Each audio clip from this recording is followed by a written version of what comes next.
श्री परमात्मने नमः। सजयति सिंधूरवदनो देवो यत्पाद पंकज स्मरणं वासरमणिरीव तमसां राशिन्नाशयति विघ्नानां।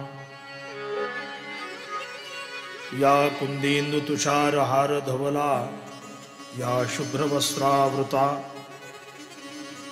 या वीणावरदंड मंडितकरा या श्वेत पद्मासना या ब्रह्माच्युत शंकर प्रभृतिभिर देवैः सदा वंदिता। सा मां पातु सरस्वती भगवती निःशेष जाड्यापहा। समचरण सरोजं सान्द्रनीलाम्बुदाभं जघन निहित पाणी मंडनं मंडनानां। तरुण तुलसीमाला कंधरं कंजनेत्रं सदय धवलहासं विठ्ठलं चिन्तयामि। नमो ब्रह्मस्वरूपाय साक्षात् कैवल्यमूर्तये सच्चिदानन्दरूपाय ज्ञानेशाय नमोऽस्तुते। विश्वोद्धारार्थ संभूतस् साक्षात् वैकुंठनायकः भक्ति तत्व प्रकाशाय ज्ञानमूर्ते नमो नमः। अलकावती सिद्धपीठे यावच्चंद्र दिवाकरौ सदोदितोपकारार्थं चित्सूर्याय नमाम्यहम्। नमो सद्गुरु तुकया ज्ञानदीपा नमो सद्गुरु सच्चिदानंद रूपा नमो सद्गुरु भक्त कल्याण मूर्ति नमो सद्गुरु भास्करा पूर्ण कीर्ति। जगद्गुरु विश्ववंद्य वैराग्य मूर्ती श्री संत तुकाराम महाराज यांच्या चरित्र भावामृताचा गेली 4-5 दिवसापासून आपण आस्वाद घेत आहोत। कालपर्यंत आपण पाहिलं तुकोबारायांनी छत्रपती शिवाजी महाराज यांना उपदेश करून खऱ्या अर्थाने भक्ती शक्ती संगम घडवून आणला। आध्यात्मिक शक्ती आणि राजकीय शक्ती किंवा धार्मिक शक्ती आणि राजकीय शक्ती या परस्पर विरोधी नसून परस्परास कशा पोषक असू शकतात याचं उत्तम उदाहरण समाजासमोर प्रस्तुत केलं गेलं। मला वाटतं आपली पूर्वीची भारतीय प्राचीन परंपरा जर आपण पाहिली, पूर्वीची राजसत्ता ही धर्माधिष्ठित असायची।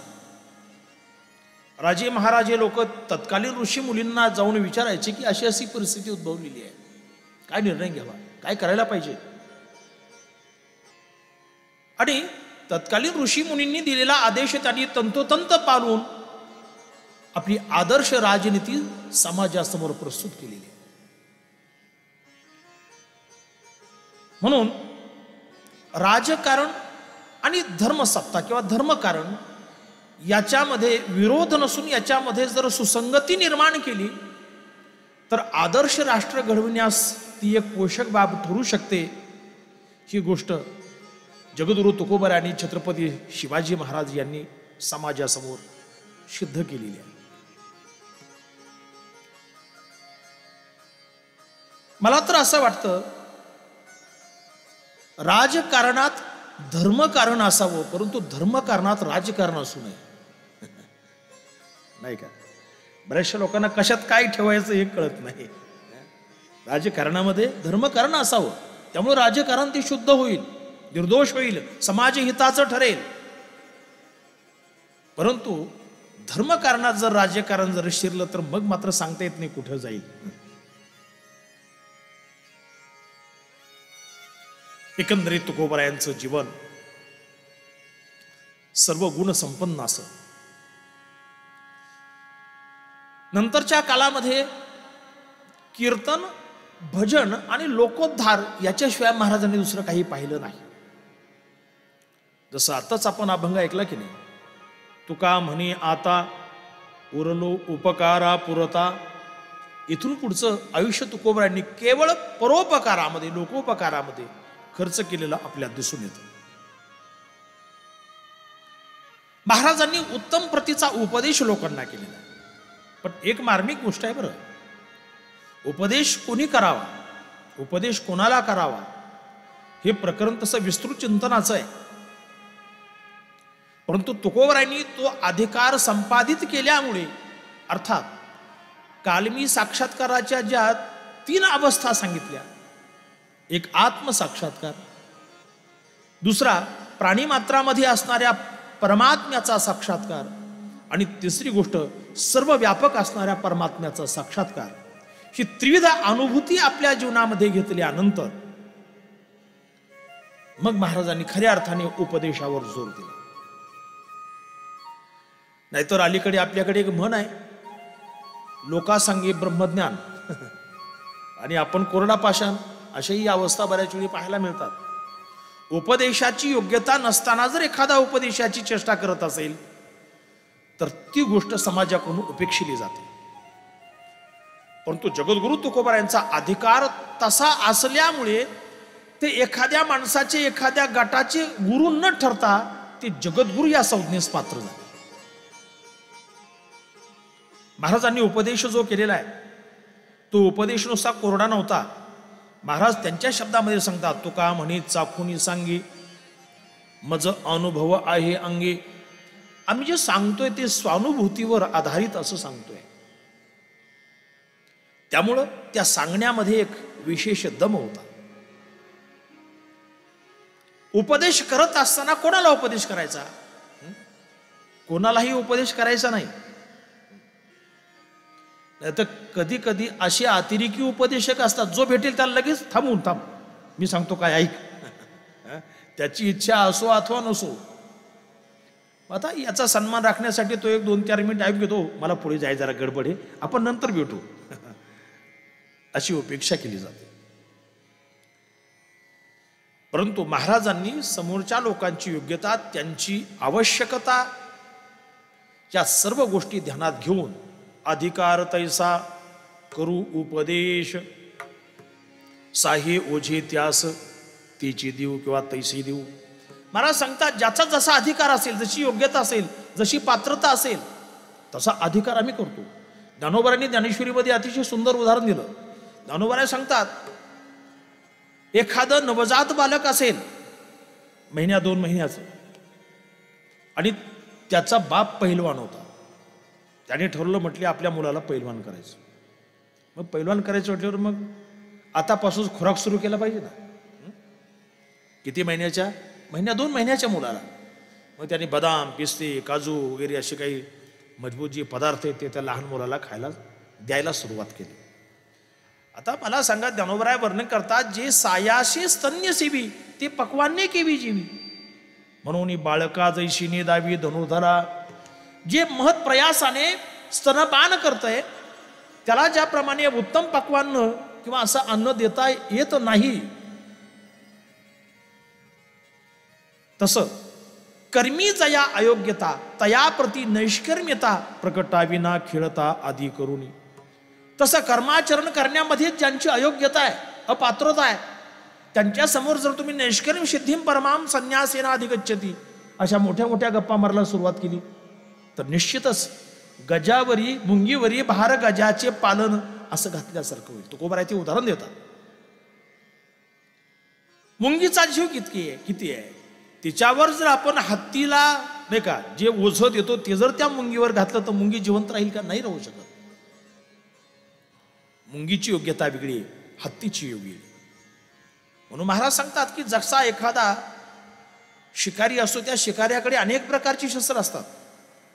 त्याच्याकडे कुऱ्हाड असते, त्याच्याकडे भाला असतो, त्याच्याकडे धनुष्यबाण असतो, आणखी काही साधन असतात. परंतु कुठे कोणत्या साधनाचा विनियोग करायचा हे त्याला सांगायची गरज पडत नाही. योग्य त्यावेळी योग्य त्या परिस्थितीमध्ये तो शस्त्र तो काढतो आणि त्याचा विनियोग करतो. तसं महाराज सांगतात की जिथं जशी परिस्थिती उद्भवलेली असेल, समोरची व्यक्ती ज्या योग्यतेची पात्रतेची असेल, तसा आम्ही त्यांना उपदेश करतो. एक तुकाराम महाराजांचा अभंग खूप सुंदर आहे पहा. एका अभंगामध्ये महाराज सांगतात की एक वाघ, आडनावाचा नाही बरं का, वाघ जंगलातला प्राणी, खूप भूक लागली, थकला होता बिचारा, म्हातारा झाला होता. उडी मारून पळून शिकार करण्याची क्षमता त्याच्यामध्ये राहिली नव्हती. आता काय करायचं? जवळ एक कोल्हा आला, तो जरा दचकत चालला, तर या वाघाने त्याला हाक मारली, ओ कोल्होबा या म्हटली. कोल्ह्याला आश्चर्य वाटलं, वाघ आपला हाका मारतोय, रिस्पेक्ट द्यायला पाहिजे. तो कोल्हा वळला, परंतु सुरक्षित अंतर ठेवून असा बाजूला उभा राहिला. म्हणजे नियम नाही, कधी काय वातावरण बदलेल नाही. काय चाललंय सध्या? बरं चाललंय का? एकंदरीत काय दिसत नाही हल्ली, कुठं काय चाललंय? गप्पा एकाच्या तिकडच्या मारल्या आणि वाघाने डायरेक्टच उपदेशाला सुरुवात केली. हे पहा कोल्होबा, तुला मी बोलवलं यासाठी, अरे काही धडपड करण्यात काही मजा नाही. हे शरीर आहे ना, हे नाशवंत आहे, काही करण्यात उपयोग नाही. काही आज ना उद्या प्रत्येकाला मरावंच लागणार आहे. जातस्य ही ध्रुव मृत्यू ध्रुवम जन्म मृतस्यच, असा श्लोकही त्या वाघाने पाठ करून ठेवला होता. तो सांगितला त्या कोल्याला, उपजेते नाशे नाशेले ते पुनरपी दिसे, उपजली आ पिंडा मरण सांगाती. जेवढे काही प्रमाणात त्याच्या पाठ होते त्यांनी सर्व म्हणून दाखवले, जडीच लावली प्रमाणाची. त्याच्यामध्ये तो कोल्हा गुदमरून गेला. नेमकी याला म्हणायचं काय? तेव्हा त्या वाघाने आपला उद्देश स्पष्ट करत सांगितलं की हे पहा बाबा, देह जाणार आहे, परंतु जाता जाता जर आपण काही परोपकार करून गेलो तर निश्चितच आपला सद्गती प्राप्त होते. हे पहा, मी थकलेलो आहे, मला शिकार करता येत नाही, मला उडी मारता येत नाही. त्यापेक्षा असं कर ना, तू तुझा देह मला अन्नदानाच्या रूपाने दान देऊन टाक. नाही, आणि अन्नदानासारखं दुसरं मोठं पुण्यच नाही असं कोण सांगतंय? वाघ कोल्ह्याला सांगायला आला. तुकोबराय वर्णन करतात, वाघे उपदेशिला कोल्हा, सुखे खाऊ द्यावे मला, अंतिमरसी तीन चुके, मजही मारितोसी भुकी. अरे तू शेवटी मरणारच आहे, मग तसं मरायचं तर असं मरणार, माझं अन्न होऊन मर. मग कोल्ह्याच्या लक्षात आलं की वाघोबाचा डाव जरा वेगळाच दिसतो. ते म्हटले, मला तुमचं अगदी तंतोतंत पटलं म्हटले, आणि तुम्ही लाखातली एक गोष्ट खरी बोलला. परंतु मला हेच तुम्हाला सांगायचंय की माझा जसा ध्येय नश्वर आहे, मला जसं मरावं लागणार आहे तसं तुम्हालाही मरावं लागणार आहे. बरं, दुसरी गोष्ट अशी, तुम्ही आता थकलेले आहात, म्हातारे झालेले आहात, शिकार करू शकत नाही, पळू शकत नाही, उडी मारू शकत नाही, सावजाला पकडू शकत नाही, आणि मी अजून तुमच्यापेक्षा बरा आहे, जरा तरुण आहे, पळतो इकडे तिकडे, सर्व काही चालतंय. मग तुम्ही नाहीतरी असं, आज जरी समजा मी माझा देह तुम्हाला दिला, उद्या तुम्हाला हाच प्रश्न निर्माण होईल, उद्या कोणाला तरी थांबून तुम्हाला प्रवचन द्यावंच लागणार आहे. मग त्यापेक्षा असं करा ना, तुमचाच देह तुम्ही मला द्या, म्हणजे काय होईल, मी जरा चांगलं जगेल आणि तुमचंही अन्नदान सत्कार मी लागून तुम्हालाही पुण्य मिळेल.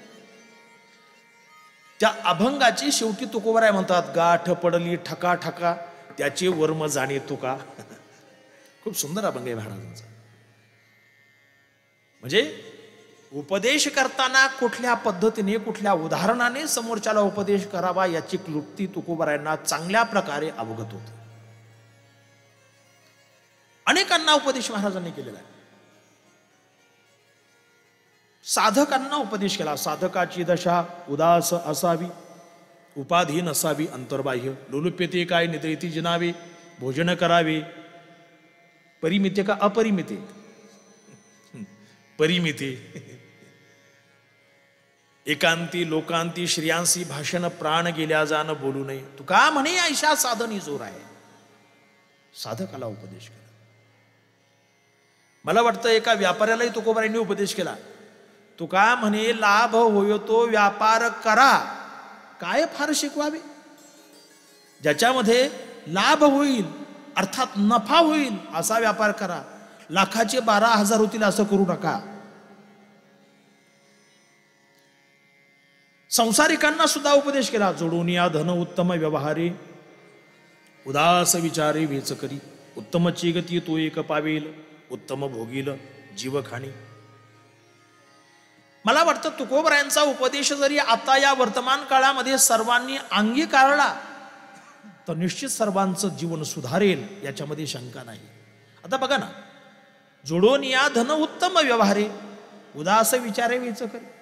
उत्तम व्यवहाराने अर्थात चांगल्या व्यवहाराने काय करावं, धन अर्जन करावं. मला वाटतं हे प्रमाण जरी पाठ करून त्याच्याप्रमाणे वागायचं ठरवलं तर जगातला भ्रष्टाचार समूळ निपटून जाईल. भ्रष्टाचार कुणी करणार नाही. किंवा ज्ञानोबराय ज्ञानेश्वरीमध्ये आसुरी संपत्तीच्या लोकांचं वर्णन करतात की आसुरी संपत्तीचे लोक काय करतात, दुसऱ्याचं धन लुबाडतात, दुसऱ्याला लोटतात आणि गडगंज संपत्ती संपादन करतात. त्यांच्या भूमिकेचं वर्णन करताना ज्ञानोबराय म्हणतात, म्हणे आजी मिया संपत्ती बहुतेकांचिया, आपुलिया हाता केलिया धन्य नामी. स्वतःला धन्य समजतात ते. गीतेमध्ये भगवंत सांगतात, इदमद्य मया लब्धम यमम प्राप्से मनोरथम इदम अस्ति इदम अपि मे भविष्यति पुनर्धनम. असो मया हत शत्रु हनिशेचा परानपी ईश्वरोहम हम भोगी शुद्धोहम बलवान सुखी. म्हणून ही आसुरी प्रवृत्ती नष्ट करण्यासाठी, भ्रष्टाचार नष्ट करण्यासाठी तुकोबरायांची प्रमाण सुद्धा अतिशय दर्जेदार आणि आचरणीय अशा स्वरूपाची. सामान्यतः लोकांना परमार्थाचा उपदेश करताना खूप उच्च पातळीवरून महाराजांनी उपदेश केलेला आहे. काळ सारावा चिंतने एकांतवासी गंगास्थानी देवाच्या पूजने प्रदक्षिणे तुळशीच्या. काळ आपला कसा सारावा. बऱ्याच लोकांना कालक्रमणा कशी करावी याचं ज्ञान नाहीये. त्याच्यात सुशिक्षितही आले आणि त्याच्यात अशिक्षितही आले. मला वाटतं रिटायर झालेल्या लोकांच्या समोर तर हा खूप मोठा प्रश्न आहे की आता काळ कसा सारायचा, नाही का.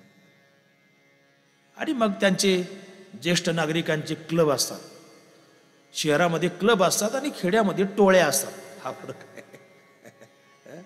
आणि त्यांच्या जागा ठरल्या असतात. कुठे एखादं झाड किंवा पारावर जाऊन बसणं असं. आणि तिथं जाऊन मग काळ सारण्यासाठी काय करतात ते, काय काय असतं माहिती आहे तुम्हाला त्यांच्याकडे, हत्यारं काय काय असतात. मला वाटतं आता जास्त सांगायची गरज नाही.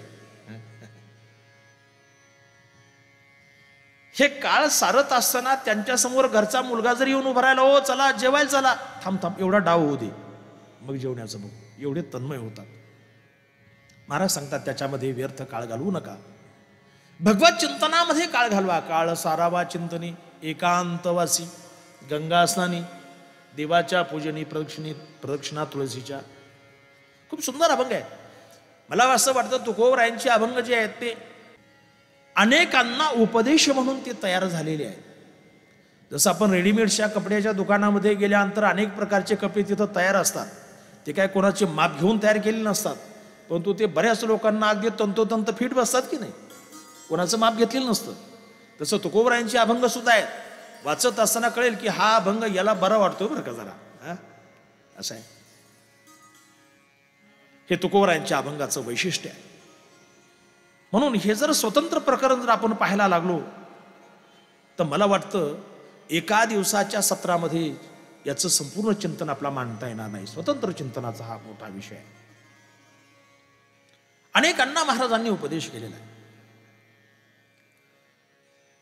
जे पारमार्थिक लोक आहेत त्या पारमार्थिक लोकांना सुद्धा साधना सांगताना सांगतात महाराज, बाकी कुठल्या साधनाच्या भानगडीत पडू नका, अनेक नका पडू गबाळाचे भरी. मग साधन कोणतं करायचं?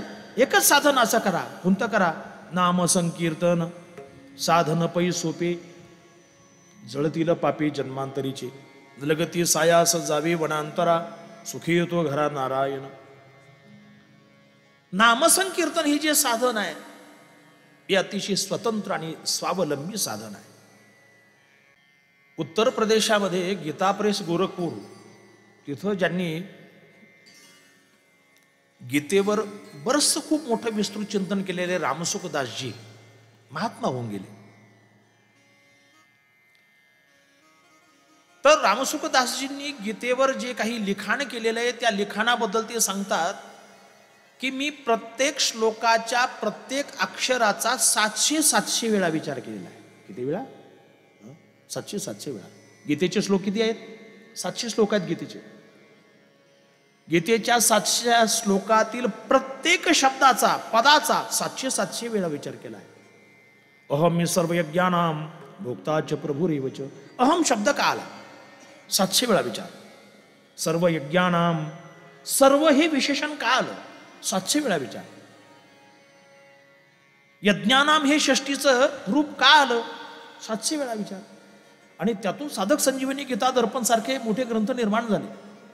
त्या आश्रमाचं वैशिष्ट्य असे की त्यांच्या आश्रमातील प्रत्येक व्यक्ती गीता म्हणत सेवा करतो, गीतेचे श्लोक म्हणत सेवा करतो.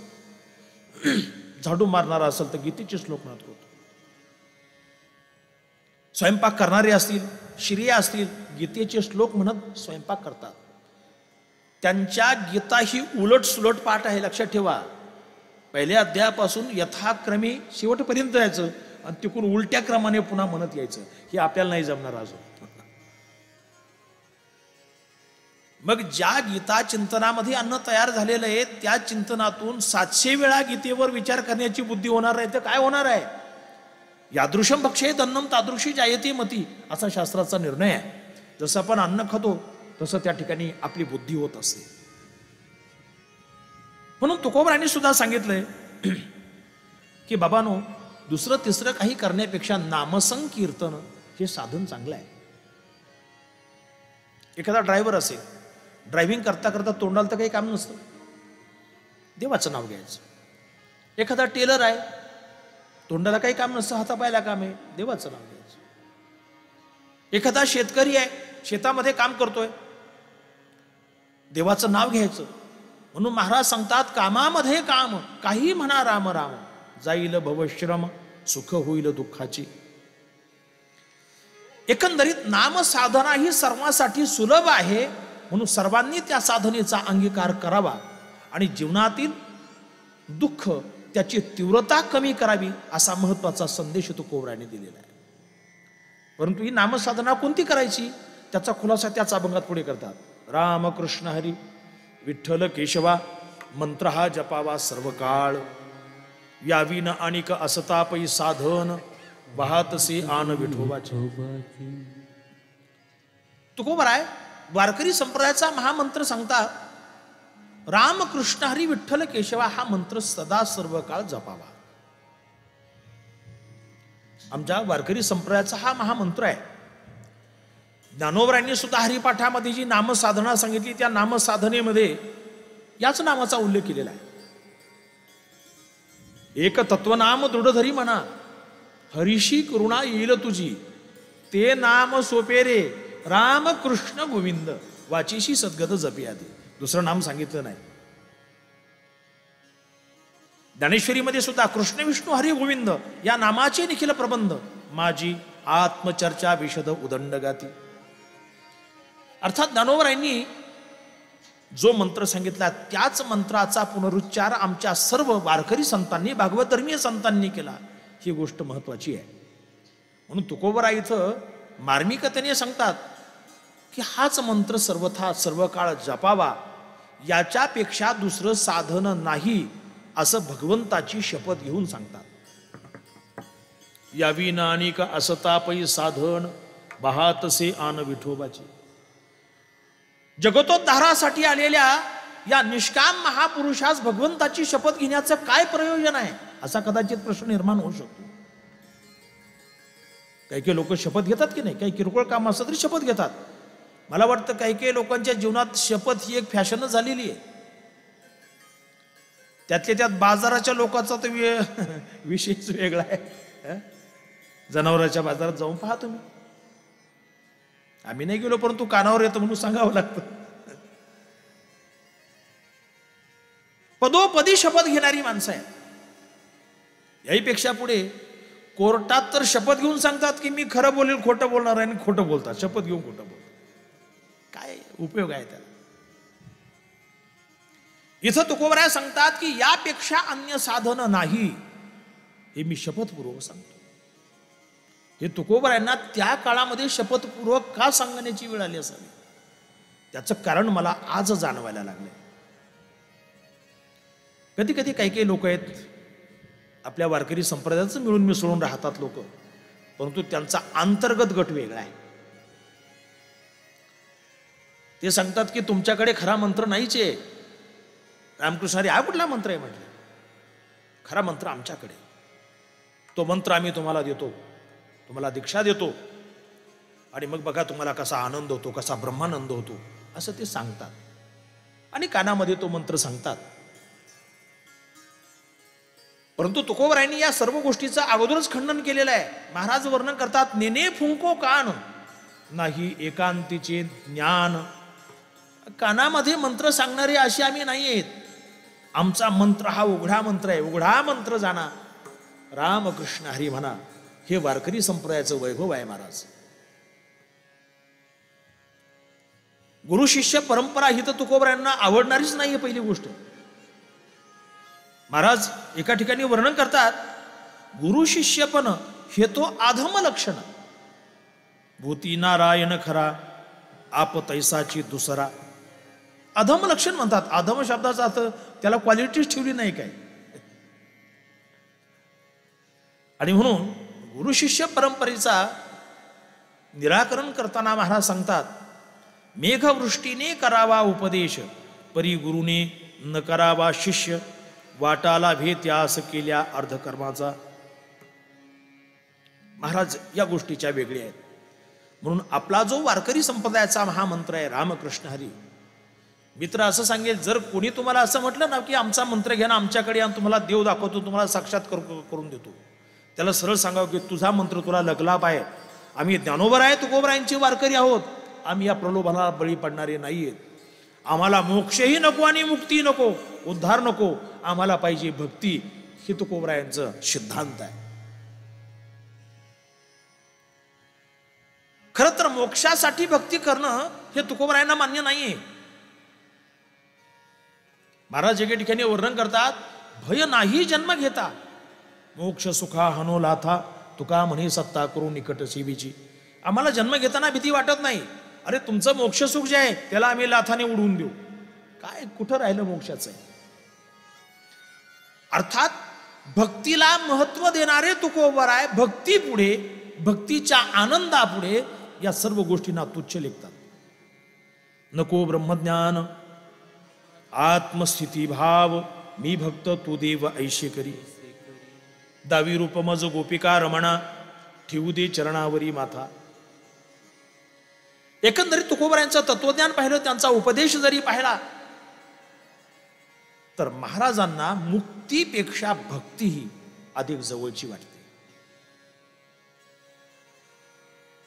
म्हणून रामकृष्ण हरी हा जो मंत्र आहे तो अतिशय महत्वाचा आहे. त्याचा उपदेश महाराज सर्वांना करतात. मला एक उदाहरण तुम्हाला सांगावं लागेल. जनावरांच्या बाजारामध्ये काही लोक गेलेली असतील, तिथला अनुभव सांगतो तुम्हाला. तिथं जनावरे विकणारे जे असतात ते जनावरांचे मालक उभे असतात आणि काही लोक मोकळी जनावरं घ्यायला जातात तिथे. आता बाजारात गेल्यानंतर मग त्यांना जी जनावर पाहिजे ते एकदा पसंत केल्यानंतर, बर काय याच्याबद्दल काय असं म्हणतात, ते केवढ्याला द्यायचं? तर तिथं घेणारा आणि देणारा, अर्थात विक्री करणारा आणि खरेदी करणारा, या दोन गटाच्या मध्ये एक तिसरा गट असतो. बरं आहे की नाही? काय म्हणतात त्याला? व्यापारी, दलाल असा शब्द आहे. तो काय करतो, याचा त्याला मेळ लागू देत नाही, त्याचा याला मेळ लागू देत नाही. असं उपरणं असतं, उपरण्याच्या आतमध्ये हात घालून मग ते असे याला काहीतरी सांगतात, त्याच्याकडे जाऊन सांगतो, याचं त्याला सांगतो. आता बैल म्हणा, गाय म्हणा, उभी आहे, समोर आहे, मग तिचा व्यवहार देणारा देतोय, घेणारा घेतोय. मग हे झाकाझाकी कशासाठी? बरोबर की नाही? झाकाझाकी कशासाठी? मी सांगू का, जिथं झाकाझाकी आहे तिथं फसगत होण्याची दाट शक्यता आहे.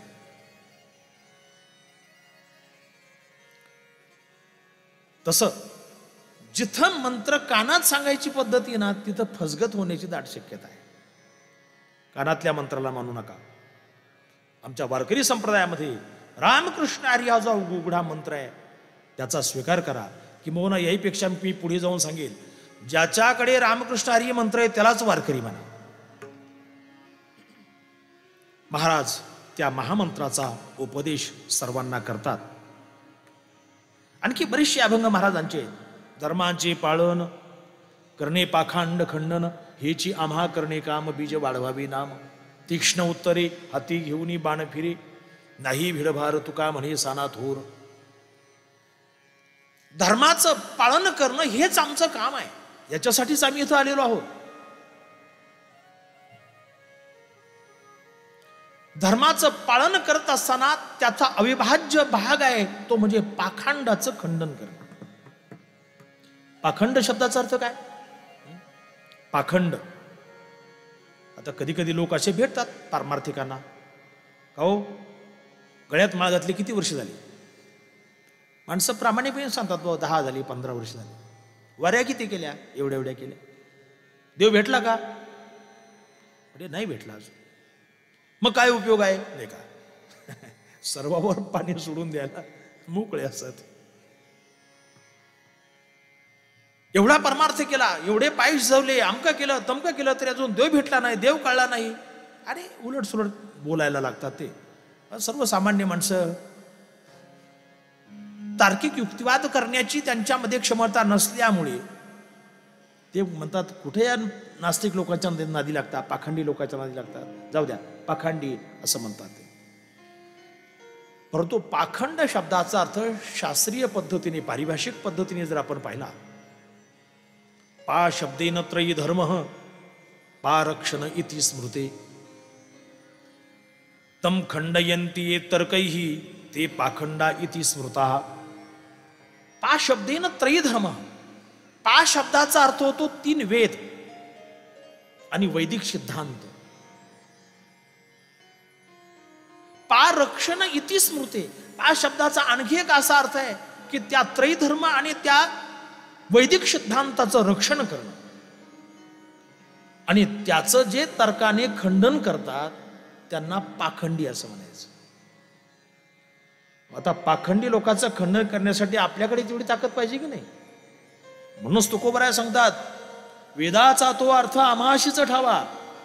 हे अगदी आत्मविश्वासाने महाराज सांगतात. महाराज सांगतात की या पाखंडी लोकांचं आम्हाला खंडन करावं लागतं, आणि महाराजांनी अनेक पाखंडी लोकांचं खंडन केलेलं आहे. आता खूप मोठ्या चर्चेचा भाग आहे तो. पाखंडी म्हणजे नास्तिक असतो किंवा अपारमार्थिकच असतो असं नाहीये. परमार्थामध्ये सुद्धा पाखंडी असू शकतात, धर्माचरण करणाऱ्यामध्ये पाखंडी असू शकतात, ज्ञान पाखंडी असू शकतात, कर्म पाखंडी असू शकतात. तेव्हा अशा लोकांचं खंडन करण्याचं काम महाराजांनी आपल्या तत्वज्ञानातून, आपल्या ग्रंथातून केलेलं आहे. आता बरेचसे प्रमाण माझ्या नजरेसमोर असे कोणी कोणी यायला लागलेत. विस्तार भयास्तव सर्व मी या ठिकाणी देणार नाही, परंतु मी ब्रह्म ऐसे सांगतशी लोका विषयाच्या सुखात टोकोनिया. महाराज वर्णन करतात, लोकांना सांगतात अहम ब्रह्मास्मी, मी ब्रह्म आहे, मी ब्रह्म आहे. आणि हा जर विषयाच्या सुखाला टोकत असेल तर हा कुठला ब्रह्म आहे? नाही का? म्हणून उपासना करणाऱ्यामध्ये, कर्माचरण करणाऱ्यामध्ये, तपाचरण करणाऱ्यामध्ये, ज्ञानाची व्यर्थ वर्गना करणाऱ्यामध्ये जे पाखंडी लोक आहेत, त्या पाखंडी लोकांचं खंडन महाराजांनी आपल्या तत्वज्ञानामध्ये केलेलं आहे. आणि महाराज त्या अभंगाच्या शेवटी तर असं सांगतात, नाही भीडभार तुका म्हणे साना थोर. हे करत असताना आम्हाला भीडभार वाटत नाही, कारण एखाद्या व्यक्तीबद्दल बोलताना जर सामान्य व्यक्ती असेल तर आपण त्याच्या भिडेला पडतो, आणि मोठी व्यक्ती असेल तर आपल्याला त्याचा भार वाटतो. महाराज सांगतात आम्हाला भीडही नाही आणि भारही नाही, तो लहान असो किंवा मोठा असो. म्हणून अतिशय सामान्य जे लोक आहेत, थोडक्यात क्षुद्र देवतांची पूजा करणारे, हे क्षुद्र देवतांची पूजा करतात आणि यांच्याकडे लक्ष देण्याचं काही कारण नाही किंवा लक्ष देण्यायोग्य हे नाहीत म्हणून त्यांना सोडून द्यायचं असं नाही. महाराज त्यांचंही निराकरण करतात.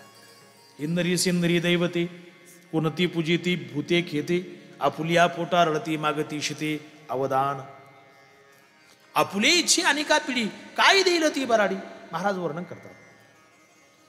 आणि इकडे मोठे मोठे जे शास्त्रकार आहेत त्यांच्याबद्दल सुद्धा महाराजांना काही वाटत नाही. तुम्ही करा घटापटा, आम्ही नवजो तया वाटा, किंवा तार्किकाचा टाका संग, पांडुरंग स्मराहो, मोठी प्रमाण आहे. म्हणून लहानाविषयी त्यांना भीड वाटत नाही आणि मोठ्याचा त्यांना भार वाटत नाही. एक गोष्ट माझ्या वाचनात आली होती. एकदा जंगलचा राजा सिंह आजारी पडला. आता आजारी पडल्यानंतर आपल्याकडे पद्धती भेटायला जायचं नाही का. बरं, आजारी माणसाला भेटायला जाताना मोकळ्या हाताने जाता येतं का? काहीतरी घेऊन जावं लागतं. जंगलचा राजा आजारी पडलेला आहे.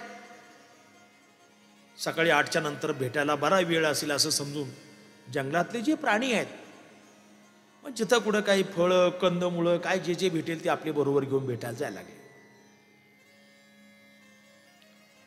तर त्या ठिकाणी सर्वात अगोदर गेलेला प्राणी होता तो म्हणजे तरस. त्याला इंग्लिशमध्ये हायना असं म्हणतात. तो अगोदर पहिल्या नंबरला होता. 2 नंबरला झेब्रा, 3रा नंबर कोल्हा. त्याच्यानंतर अशी लाईन लागलेली मोठी. आता राजाला भेटायचं म्हणजे गर्दी गोंधळ करून जमणार आहे का? लाईनने जायला पाहिजे ना नियमाप्रमाणे. आता जेव्हा ते राजे गुहेतून बाहेर आले आणि समोर येऊन आसनावर बसले, बरं काही खूप मोठं दुखत नव्हतं. खूप खाल्ल्यामुळे अजीर्ण झालं, त्यामुळं पोट दुखत होतं. मोठ्या माणसाची दुखणे खूप मोठी असतात असं नाहीये, परंतु त्याचा गाजावाजा मोठा असतो. आणि सामान्य लोकांची दुखणे मोठी असली तरी त्याची खबर शेजारला नसते. जवळजवळ अजीर्ण झालं होतं, पोट दुखत होतं, बाकी काही मोठं दुखणं नव्हतं. सहज सिंह महाराज तिथे येऊन बसते आणि ढेकर आला. ढेकरामध्ये जी दुर्गंधी आली, त्या दुर्गंधीला तो हायना म्हटला, तरस म्हटला, अरे छे छे छे म्हटले, काय वास आला म्हटले, दुर्गंधी आली. असं म्हटल्यानंतर सिंहाला ते आवडलं नाही, असं म्हणतो आणि एक छलांग लावली आणि त्या तरसाला जमीनदोस्त केलं. 2 नंबरचा प्राणी झेब्रा होता. त्याने ते समोर पाहिलं काय घडलं ते. तो म्हटला, आता आपण जरा थोडंसं भाषा बदलली पाहिजे, शब्द बदलले पाहिजे. वा वा वा म्हटले महाराज, काय तुमच्या तोंडाचा सुगंध यायला लागला नाही का. अरे मूर्खा, तू माझ्या तब्येतीची विचारपूस करायला की माझी व्यर्थ स्तुती करायला आला? त्याच्यावर एक छलांग मारली आणि त्याला जमीनदोस्त केलं. 3रा नंबर कोल्ह्याचा होता. तोपर्यंत मागची लाईन मागची मागच फरार झाली. म्हणली आजचं मुहूर्त बरं दिसत नाही म्हटले भेटायला, नंतर कधीतरी वेळ काढून येऊ म्हटले. आणि सिंहाने त्या कोल्ह्याकडे रोखून विचारलं, हा बोल, काय म्हणणे तुझ्या माझ्या प्रकृतीविषयी. आता कोल्ह्याने विचार केला, ज्याने वस्तुस्थिती मांडली त्यालाही तीच सजा, ज्याने व्यर्थ स्तुती केली त्यालाही तीच सजा. बरं, आपला नंबर थोडा मागा असता तर मागून पळून गेलो असतो, परंतु आता 3राच नंबर आहे, पळूनच जाता येत नाही. कोल्हा धूर्त होता आणि गोष्टीतले कोल्हे हुशारच असतात नेहमी. कोल्ह्याने त्या सिंहाकडे पाहून सांगितलं, I am extremely sorry your majesty, my knows is completely block. क्षमा करा महाराज, मला तुमच्या तब्येतीबद्दल काहीच म्हणायचं नाही, माझं नाकच बंद झालंय, मला सुवास येत नाही, दुर्वास येत नाही. अशी काही काही जी माणसं असतात, वेळ प्रसंगामध्ये रंग बदलून बचाव करण्याचा प्रयत्न करतात, परंतु जी बाणेदार माणसं असतात, परखड बोलणारी माणसं असतात, आम्ही जे वस्तुस्थिती आहे, जे खरं आहे ते मांडणार आहे, कोणाला राग आला तर येऊ द्या, ही तुकोबरायांची भूमिका सर्व महाराज सांगतात. आम्ही घाबरत नाही, नाही भिडभार तुका म्हणे साना थोर, ही महाराजांची उपदेशाची पद्धती आहे. खूप महाराजांचे आता सर्वच अभंग तसे खूप मार्मिक आहेत, अर्थपूर्ण आहेत. आता एका अभंगावर आम्ही 4-4, 6-6 तास बोलतो, त्यामुळं इथं 2-4 मिनिटांमध्ये एखाद्या अभंगाचा भाव मांडणं थोडंसं कठीण होत आहे. सूत्रबद्ध पद्धतीने दिग्दर्शन करत चाललोय मी. एक महाराजांचा आणखी एक अभंग आहे, विष्णुमय जग वैष्णवांचा धर्म, भेदाभेद भ्रम अमंगळ. समाजामध्ये जो भेद प्रचलित झालेला आहे त्याच्यावर हा महाराजांनी सडेतोड प्रहार केलेला आहे. भेदवादी जी असतात ना, कशी समाजामध्ये फूट पाडता येईल, कसे गटतट निर्माण करता येईल, कसं त्यांच्यामध्येच भांडण लावून देता येईल, यासाठी हे लोक टपून बसलेले असतात. आणि हे करून त्यांना काय मिळवायचं? ही आग लावून द्यायची आणि स्वतःच्या पोळ्या भाजून घ्यायच्या, हे त्यांचं काम असतं, हा त्यांचा उद्देश असतो. मग भेद कसा पाडता येईल? आता परमार्थातले भेद मी इथं आणत नाही. परमार्थामध्ये अनेक प्रकारचे भेद, स्वगत भेद आहे, स्वजाती आहे, विजाती आहे, देशगत आहे, कालगत आहे, वस्तुगत आहे. तिकडे आपल्याला जायचं नाही. समाजामध्ये असणारे जे भेदाभेद आहे, बऱ्याच वेळा जातीयतेने भेद निर्माण केला जातो, बऱ्याच वेळा प्रांतीयतेने भेद निर्माण केला जातो, बऱ्याच वेळा भाषीयतेने भेद निर्माण केला जातो, गटबाजीने भेद निर्माण केला जातो. परंतु महाराज सांगतात, भेदाभेद भ्रम अमंगळ. तसं पाहता आपला जो हिंदू धर्म आहे तो खूप सहिष्णू आहे, उदात्त विचारसरणीचा आहे, उदात्त ध्येय संपन्न आहे. परंतु याच्यामध्ये जातीपातीचे जे भेद समाजामध्ये निर्माण झालेले आहेत, मला असं वाटतं हे समाजाला शाप आहे. माणसाला जातीविषयी जेवढा अभिमान आहे, तेवढा अभिमान जर धर्माविषयी बाळगला ना, तर मला वाटतं आजही आपण अजय्य आणि सर्वशक्तिमान आहोत. आमच्या वारकरी संप्रदायाला जात मान्य नाही. माऊली श्री ज्ञानोबरायांनी 725 वर्षापूर्वी पंढरपूरच्या विशाल वाळवंटामध्ये तत्कालीन सर्व जाती धर्माचे संत एकत्रित केले. उदाहरणं पहा, आपल्या नजरेसमोर असतील. सावता महाराज आहे, गोरोबा काका आहेत, नरहरी महाराज आहेत, नामदेव महाराज आहेत, कबीर महाराज आहेत, जनाबाई सारख्या दासी त्याच्यामध्ये आहेत. आणि या सर्व संतांना वारकरी संप्रदायाचा हा विशाल मंच सर्वांसाठी उपस्थित करून दिला, उपलब्ध करून दिला.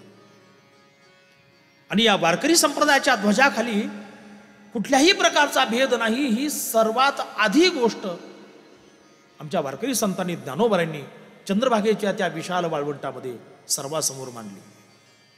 जातीय निर्मूलनाच्या आज घोषणा होतात, परंतु प्रत्यक्ष कृती मात्र होत नाही.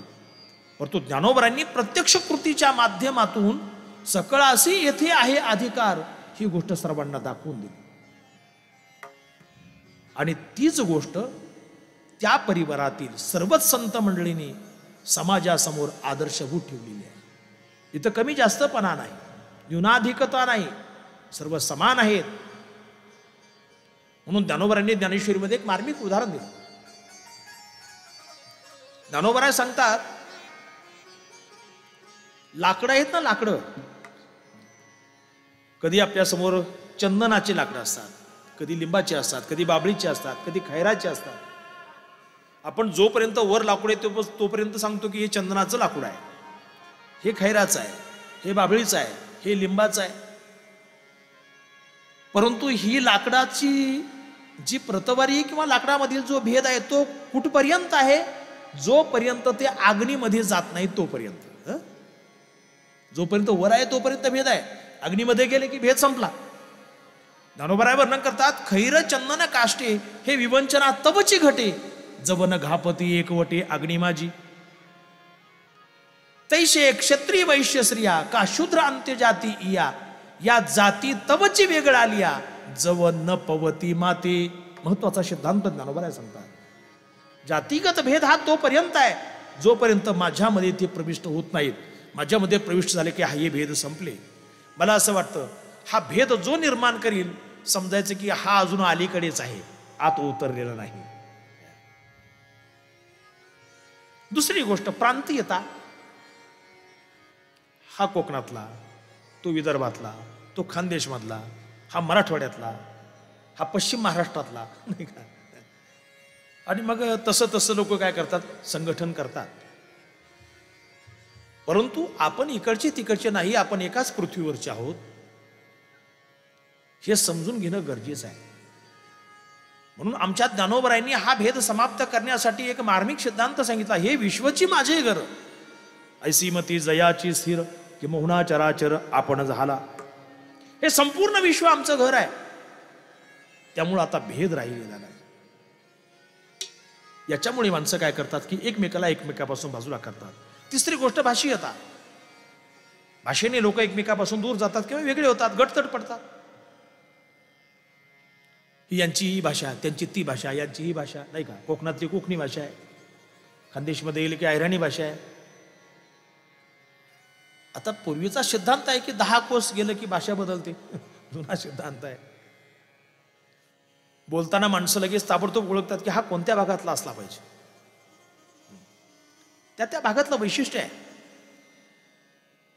आपल्या नगरमध्ये जर गेलं तर काय बेट्या असं असतं का, हा बेट्या म्हणणार. सोलापूर कोल्हापूर गेलं का काय लेका, लेका लका हा शब्द तिकडे आहे. विदर्भात जर गेला नाही हो बापा नाही का, तिथं बापा म्हणणार. लक्षात घ्या. मग समजायचं की हा त्या भागातला असला पाहिजे. प्रादेशिक जो भेद आहे तोही आपण समाप्त केला पाहिजे. ज्ञानोबांच्या त्याच उदाहरणामध्ये पहा, सर्वच भागातील संत मंडळी आहे, परंतु कोणालाही एकमेकाविषयी असं परखेपणा वाटला नाही. भाषिक वेगवेगळे आहेत, परखेपणा वाटला नाही. आणि अलीकडच्या भाषेमध्ये आता नवीन थोडंसं गटबाजी निघालेली. हा कोणत्या पक्षाचा नाही का. त्याच्यामुळं आपण एकमेकाच्या विरोधामध्ये उभं राहतोय. हे सर्व विरोध जर आपण बाजूला केले, कारण भेदाभेद भ्रम अमंगळ महाराज वर्णन करतात. हे जग विष्णुमय आहे, हा वैष्णवांचा धर्म आहे. म्हणून पूर्वीची एक शिकवण होती. काही काही लोक म्हणत होते, अजूनही लोक म्हणतात, गर्व से कहो हम हिंदू है. मला असं वाटतं ही घोषणा थोडीशी बदलून असं करावं आता, गर्व से कहो हम वारकरी है. ज्ञानोबांची तुकोबांची आम्ही अनुयायी आहोत, हे जर आपण समाजासमोर दाखवून दिलं तर खऱ्या अर्थाने समाज एकरूप होऊ शकतो. समाजाला एकत्र करण्याची ताकद फक्त आणि फक्त वारकरी संप्रदायामध्ये, दुसऱ्या कुठल्या संप्रदायामध्ये वा धर्मात नाही. म्हणून महाराजांनी आज 350 पावणे 400 वर्षापूर्वी लिहिलं आहे, भेदाभेद भ्रम अमंगळ. आम्ही जर त्या भेदाची कास धरून चालत असू तर समजायचं आम्ही तुकोबारायांच्या अजून जवळ गेलेलो नाही. तुकोबारायांच्या उपदेशाचे खूप अभंग आहेत. सर्वच अभंग मी या ठिकाणी सांगणार नाही. थोडंसं पुढच्या मुद्द्याकडे आपल्याला वळावं लागेल. पुढचा मुद्दा आहे तो म्हणजे गाथेतील तत्वज्ञान. आता तत्वज्ञान या विषयावर बोलताना माझ्यासारख्या तत्वज्ञानाच्या विद्यार्थ्याला काही अडचणच नाही. काही तत्वज्ञानाचा विचार करताना एक सामान्यतः अभ्यास विषयाच्या वर्गीकरणानुरूप 2-3 विभाग पडतात. एकाला मेटाफिजिक्स असं म्हणतात, त्याला सद्वस्तू मीमांसा म्हणतात. दुसऱ्याला एपिस्टेमॉलॉजी म्हणजे ज्ञानमीमांसा म्हणतात. आणि तिसऱ्याला एथिक्स म्हणजे नीतिमीमांसा असं म्हणतात. सद्वस्तू मीमांसेमध्ये जी अंतिम सद्वस्तू आहे तिचं स्वरूप काय, what is the nature of ultimate reality, हा मूलभूत प्रश्न विचारला जातो. ती जड आहे का चेतन आहे, सद आहे असद आहे, एक आहे का अनेक आहे, नाना आहेत, हा प्रश्न मुख्यत्वे त्याच्यात चर्चेला जातो. आणि तदनुषंगाने सिद्धांत योजना केली जाते, मांडली जातात. एपिस्टेमॉलॉजीमध्ये अर्थात ज्ञानमीमांसेमध्ये अंतिम सद्वस्तूचं ज्ञान होतं का, whether the knowledge of ultimate reality is possible, हा महत्वाचा प्रश्न तिथं हाताळला जातो. काही लोक याला नकारार्थी उत्तर देतात. नकारार्थी उत्तर देणारे जे आहेत की जे सांगतात इट इज नॉट पॉसिबल, ते अज्ञेयवादामध्ये म्हणजे एग्नोस्टिझम मध्ये जातात. जसं पाश्चात्य तत्वचिंतक इमॅन्युअल कांटे, त्यांचा हा सिद्धांत आहे इग्नोस्टिझम. आणि दोज हू आन्सर अफर्मेटिव्हली, त्यांच्यासमोर आणखी एक प्रश्न निर्माण होतो, what are the sources. Sources कोणते आहेत, साधनं कोणती आहेत. मग त्याच्यामध्ये perception, inference, verbal testimony, comparison, non apprehension अशी अनेक प्रकारची साधनं येतात की ज्याचा विचार सर्वच दर्शनकारांनी सखोलपणे केलेला आहे. त्यातल्या त्यात काही शास्त्रकारांनी एकच प्रमाण मानलं, जसं चार्वाकाने प्रत्यक्ष मात्रम प्रमाणम एकच प्रमाण आहे. काहींनी 2 मानले, काहींनी 3 मानले, काहींनी 4 मानले. वेदांत शास्त्राने 6 मानले. आणि त्या अनुषंगाने अंतम सद्वस्तूच्या ज्ञानाची चर्चा तिथं केलेली आहे. एथिक्समध्ये, नीतिमीमांसेमध्ये बघ, पुण्य काय, पाप काय, खरं कसं बोलावं, नियम काय, सामान्य वगैरे याची चर्चा तिथं केलेली आहे. मला असं वाटतं या सर्वांचा विचार तुकोबरांच्या गाथीमध्ये आलेला आहे, ज्ञानोबरांच्या ज्ञानेश्वरीमध्ये आलेला आहे. फक्त अभ्यासक वृत्तीने, चिकित्सक वृत्तीने जर आपण त्याचं निरीक्षण केलं, अवलोकन केलं, तर या गोष्टी ध्यानात येतात. नाहीतर पारायण पुढे निघून जातात, माणसं कळत नाही. थोडक्यात बोलतो, आमचा परमात्मा कसा आहे. एका अभंगामध्ये महाराज वर्णन करतात, सत्य तू सत्य तू सत्य तू विठ्ठला, सत्य तू सत्य तू सत्य तू विठ्ठला, सत्य तू सत्य तू सत्य तू विठ्ठला, सत्य तू सत्य तू सत्य तू विठ्ठल, सत्य तू सत्य तू सत्य तू विठ्ठला, सत्य तू सत्य तू सत्य तू विठ्ठला, सत्य तू सत्य तू सत्य तू विठ्ठला, सत्य तू सत्य तू सत्य तू विठ्ठल. कागा हा दाविला जगदाकार, कागा हा दाविला जगदाकार, सांभाळी सांभाळी आपुली सांभाळी सांभाळी आपुली हे माया, सांभाळी सांभाळी आपुली हे माया, सांभाळी सांभाळी आपुली माया, सांभाळी सांभाळी आपुली माया.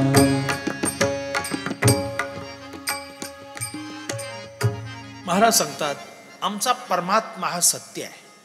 सत्य तू सत्य तू सत्य तू विठ्ठला, कागा हा दाविला जगदाकार, सांभाळी सांभाळी आपुली हे माया, आम्हासी का भयाभीत केली, रूप नाही त्यासी ठेविली नाम, लटिकाची भ्रम वाढविला, तुका म्हणे कागा झालाशी चतुर, होताशी निष्ठूर, निराकार किंवा निर्विकार.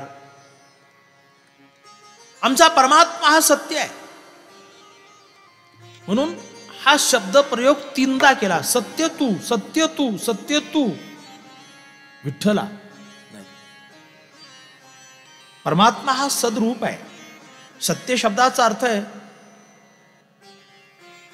त्रिकाला बाध्यत्वमेव सत्यत्वम, अशी सत्यत्वाची परिभाषा आहे, ज्याचा 3 काळात बाध होत नाही.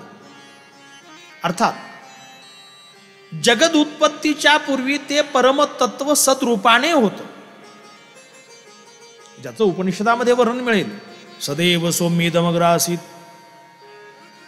श्वेतकेतूला उद्दालकांनी उपदेश केलेला आहे. इदम अग्रे, इदम शब्दाचा अर्थ या जगताच्या आरंभी, जगताच्या उत्पत्तीच्या पूर्वी सत्तत्व विद्यमान होतं. या जगतामध्ये तेच सत्तत्व विद्यमान आहे आणि जगताचा लय झाल्यानंतर शेवटी काय राहणार आहे? सत्तत्व शिल्लक राहणार आहे. म्हणून 3 काळामध्ये ते राहतं, 3 काळात त्याचा बाध होत नाही, म्हणून त्याला खऱ्या अर्थाने सत म्हणायचं. आमचा परमात्मा सत आहे. आमचा परमात्मा चित आहे. चित म्हणजे प्रकाशरूप आहे. किती प्रकाशरूप आहे परमात्मा? तुझी ये निढळी कोटी चंद्र प्रकाशे, कमल नयन हास्य वदन हासे, सहस्र दीपे दीप कैसी प्रकाशली प्रभा, कैसी प्रकाशली प्रभा, उजळल्या 10 दिशा गगना आलीसी शोभा, उजळल्या 10 दिशा गगना आलीसी शोभा.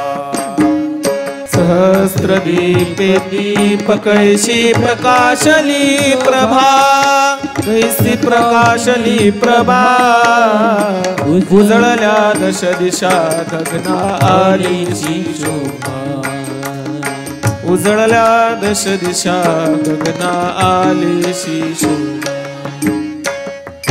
महाराज परमात्म्याच्या प्रकाशाचं तेजाचं वर्णन करतात. हजारो दिव्यांचं तेज जिथं कमी पडावं असा परमात्म्याचा प्रकाश आहे. म्हणून आमचा परमात्मा एवढा प्रकाश रूप आहे. आता गीतेकडे आणि ज्ञानेश्वरीकडे मी जात नाही. गीतेमध्ये तर संजयाने धृतराष्ट्राला त्या परमात्म्याच्या दिव्यतेचं प्रकाशतेचं वर्णन करताना सांगितलंय.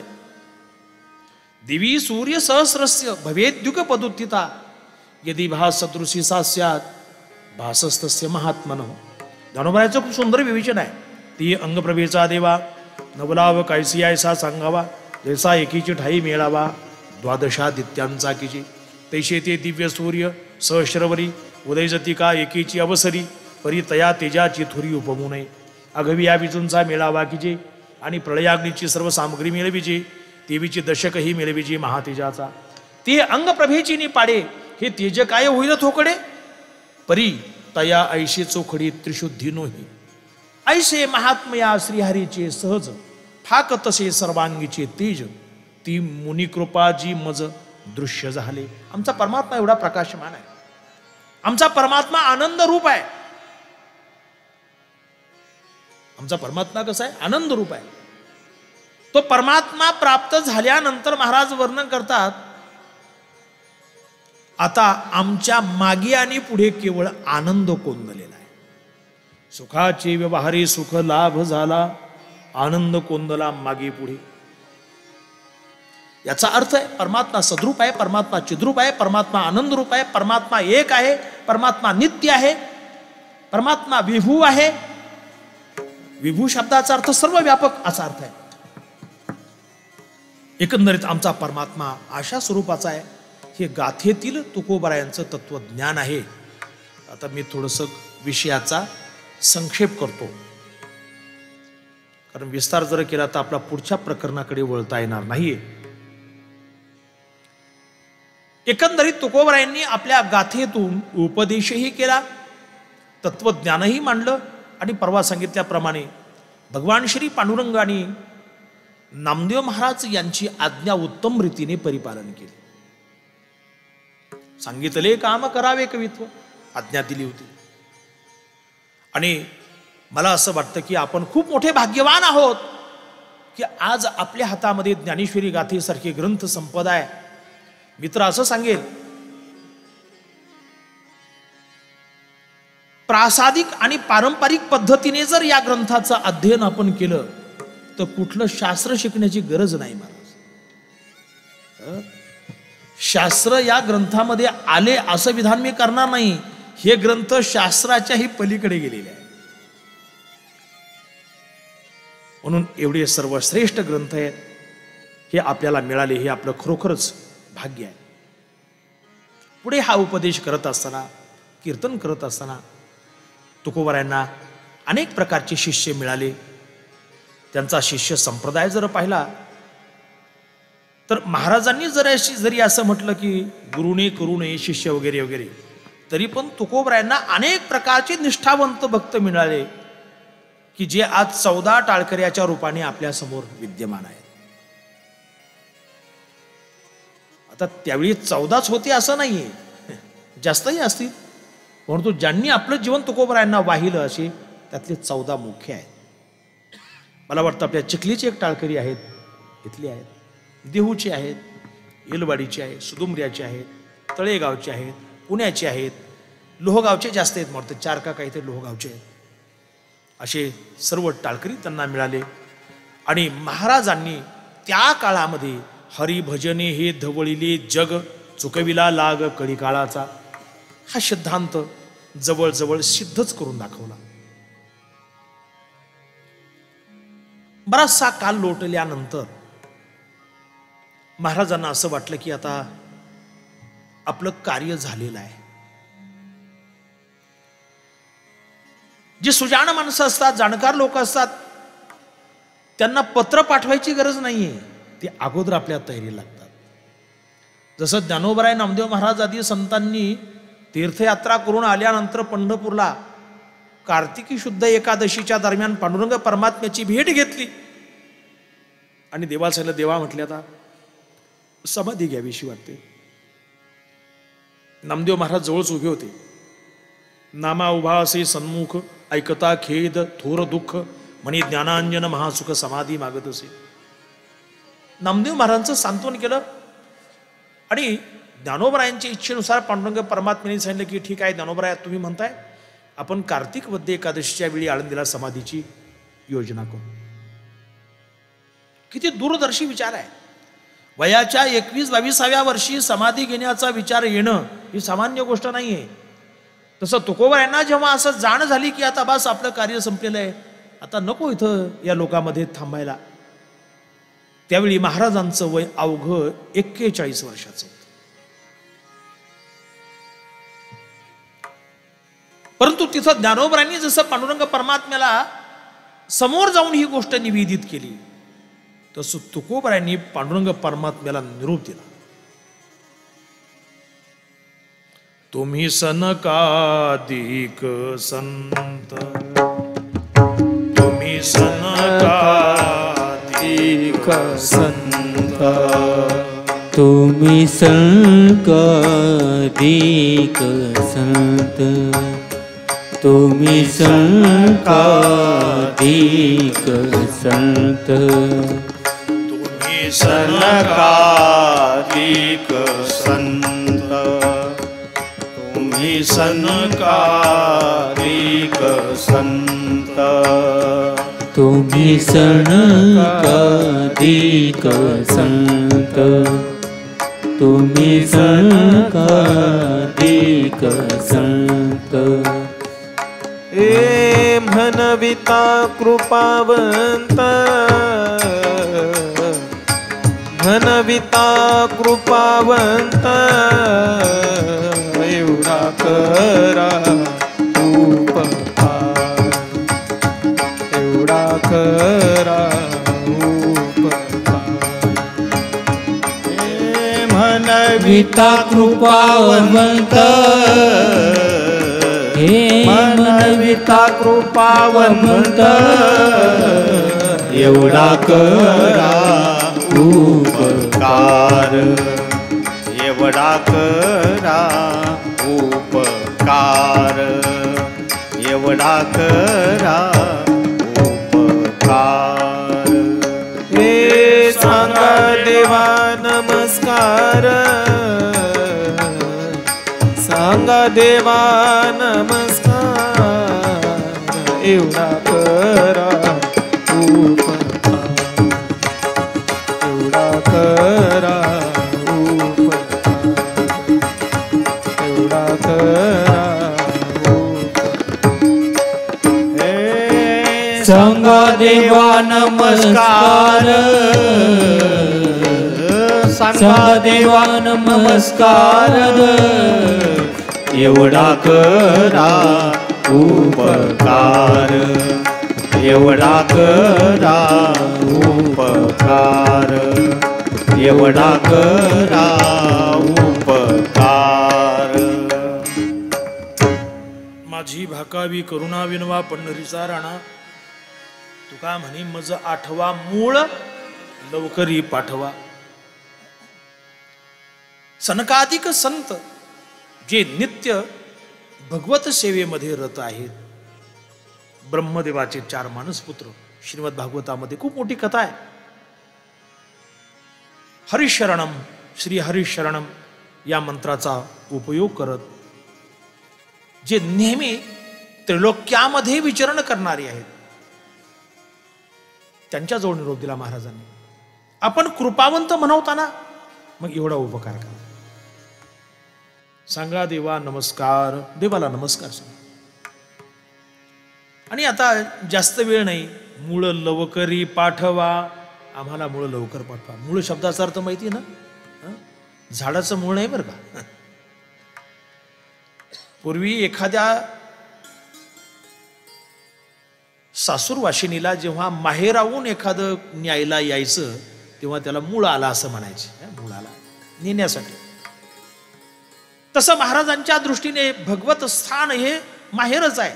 एका ठिकाणी महाराजांनी तसा शब्दप्रयोग केलेला आहे, आपुल्या माहेरा जाईन मी आता, निरोप या संता हाती आला. महाराज सांगतात की आता मी माझ्या माहेराला जाणार आहे. जिथून आले आता तिथं जायचंय. आम्ही वैकुंठवाशी आलो याची कारण अशी, वैकुंठाहून महाराज आले आणि आता तिथं जाण्यासाठीच आता महाराज उत्सुक आहे. तुकोबारायांच्या विनंतीनुसार भगवंताने मान्य केलं आणि फाल्गुन शुद्ध दशमीच्या दिवशी परमात्मा देहूमध्ये तुकोबारायांच्या घरी आहे. फाल्गुन शुद्ध दशमीचा दिवस आहे. त्या दिवसाचं महाराज वर्णन करतात. पाहुणे घरासी आजी आले ऋषिकेशी, आजी आले ऋषिकेशी, आजी आले ऋषिकेशी. पाहुणे घराशी आजी आले ऋषिकेशी, आजी आले ऋषिकेशी, आजी आले ऋषिकेशी. काय करो उपचार, उपमोड की जर्जर. काय करू उपचार, उपमोड की जर्जर. काय करू उपचार, उपमोड की जर्जर, उपमोड की जर्जर, उपमोड की जर्जर. काय करू उपचार, उपमोड जर्जर, उपमोड की जर्जर, उपमोड की जर्जर. महाराज वर्णन करतात, परमात्मा जेव्हा आले, आपल्याकडे पाहुणे येतात, परंतु संतांचे पाहुणे वेगळे, आपले पाहुणे वेगळे. आपल्याकडे पाहुणे आल्यानंतर आपण काय करतो की त्यांचा पाहुणचार करतो की नाही, स्वागत करतो, आदरातिथ्य करतो. नंतर पुन्हा रात्री मग त्यांना मेजवानी करायची. मग पाहुणा कोण आहे याच्यावर त्या मेजवानीचं स्वरूप ठरलेलं असतं. पाहुणा जवळचा आहे का लांबचा आहे.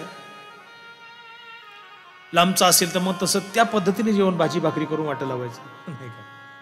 जवळचा असेल तर बरा बेत करायचा. जावईच पाहुणा आला मग तर विचारायची सोयच नाही का. एखादा रावळा आला, रावळा माहितीये का तुम्हाला, पाहुण्याचा पाहुणा, त्याला रावळा म्हणायचं. मग चहा पाण्यावर वाट लावून द्यायचं. व ठीक आहे आता या, लांब जायचं तुम्हाला. आज भगवान श्री परमात्मा ऋषिकेशी तुकोबारायांच्या घरी पाहुणे आले. महाराज वर्णन करतात, काय करू उपचार, उपमोड की जर्जर. त्यांच्या स्वागतासाठी काय उपचार करावेत, महाराजांना कोडं पडलं. महाराज एक तर घराकडे लक्ष द्यायला यांना वेळ तरी होता का. आपल्यासारखे जे वृत्तीवर राहणारे माणसं आहेत, मग ते घरातलं इंटेरियर कसं असावं, बैठक कशी असावी, अमकं कसं असावं, तमकं कसं असावं, इकडे लक्ष देत आहे. परंतु ज्यांचं रात्रंदिवस चित्त भगवत स्वरूप झालेलं आहे, त्याच्या अतिरिक्त दुसरा विषय नाही. विषय तो त्यांचा झाला नारायण. कशाला घरादाराकडे लक्ष देतील ते. म्हणून महाराज वर्णन करतात, कोप मोड की जर्जर. आता भगवंत आलेत, पाहुणचार तर करणं गरजेचं आहे. दरदरीत पाण्या माझी रांधी येल्या कण्या. दरदरीत म्हणजे खळखळा उकळतं पाणी. आणि त्या पाण्यामध्ये कण्या टाकल्या आणि कन्या देवाला वाढल्या. मला वाटतं देवाला आनंद झाला असेल, म्हटली असेल की विदुराच्या घरी कन्या खाल्ल्या त्याच्यानंतर आजच मिळाले व बाकी कोणी करत नाही असं जेवण. म्हणून आजही देहूमध्ये ती परंपरा पाळली जाते. बरोबर आहे ना महाराज? आमचं भाग्य मोठं आहे की दररोज तुकोबाराम महाराजांचे वंशज एक ना एक इथं असतात. संस्थांचे प्रतिनिधी, गावाचे प्रतिनिधी, महाराजांचे कुटुंबाचे प्रतिनिधी. त्यामुळं मला असं वाटतं की आम्हाला आणखी बळ येतं. कोणीतरी बरोबर आहे ना आपल्या. दशमीला आजही कन्या केल्या जातात, त्याला कन्याची दशमी म्हणतात. दुसऱ्या दिवशी एकादशी, भगवंत राहिले, भगवंताची चर्चा झाली. आणि द्वादशीच्या दिवशी असं सांगतात की तुकोबारायांचा अभंग आहे. तर द्वादशीच्या दिवशी सोमवारचा दिवस होता. जिजाबाई मातोश्रींना त्यांनी उपदेश केला की म्हटले आज पर्व काळ द्वादशी आहे, सोमवारचा दिवस आहे, तेव्हा तू एक काम कर, हे जे काही वासरं गुरं ढोरं मुलं हे घरदारे याचा विचार तू सोडून दे, मायामोह सोडून दे, हे कोणाला तरी दान देऊन टाक आणि तूही माझ्याबरोबर चल वैकुंठाला. जिजाबाईंना महाराजांनी पूर्ण बोध केला, उपदेश केला तो या दिवशी, अर्थात द्वादशीच्या दिवशी. त्या दिवशी सोमवार होता. पुढे आणखी 2-3 दिवस बाकी होते. भगवंताचं आणि पांडुरंग परमात्म्याचं ठरलं की आपण असं करूया, फाल्गुन वद्य द्वितीयेच्या दिवशी आपण इथून प्रस्थान करू वैकुंठाकडे.